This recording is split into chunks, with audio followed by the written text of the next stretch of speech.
สวัสดีครับผมวันนี้พามาชม D-Max เก่ากันบ้างนะครับผมลูกค้าวางเทอร์โบ 3,000 ปาก 44 นะครับผมเดิมๆไม่หวานนะครับ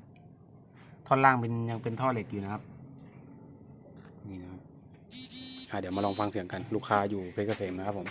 พี่ตาเครื่องให้ผมนะครับ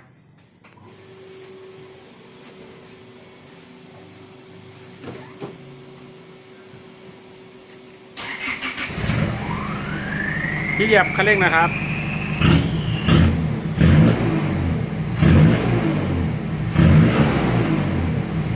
โอเคครับผมจะประมาณนี้นะครับผมท่อเหล็กโอเคใครสนใจที่ต่อหลักแชทได้นะครับฝากกดไลค์กดแชร์นะครับขอบคุณครับ